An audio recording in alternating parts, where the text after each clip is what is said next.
Good morning guys, ay ako may kwento sa inyo. Gawa na ho sa isang kaharian nang hina na yung isang hari. Gusto na ng kapalit niya sa trono. Ngayon ay nagkuha ng paligsahan na kung sino ang matapang na ginoo na makaliban sa ilog na punong-puno ng buhaya ay mapangasawang kanyang anak na prinsesa at gagawin niyang hari. Siya magmamana ng kanyang trono. Abay, tambak ang mga kalalakihang gustong sumali. Abay, ikaw ng mapangasawang anak na prinsesa, tapos magiging hari pa.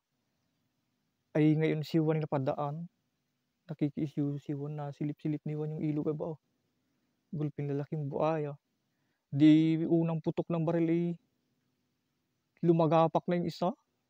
Abaw ay di damit na laang pinagkalmutanan na ng buaya. Sinagpang ay damit na laang lumutang. Pangalawang putok abay lumagapak na si Juan. Abaw ay takot na takot si Juan. Dinaig pang swimmer sa bilis ng langoy. Abay nakaliban sa kabilang pangpang. Abay hanga ang hari kay Juan, nakaliban. Oo, sabi ng hari. Ikaw, Ginoo, ikaw ang napakatapang. Ikaw ang magmamana ng aking trono at mapapangasawa ang aking anak na prinsesa. Aba, boy, galit na galit si Juan. Hindi maaari. Ang gusto ko lang malaman ay kung sinong tumulak sa akin. Abay tinulak lang pala guys si Juan. Ay paano, hanggang doon na lang ang aking kwento.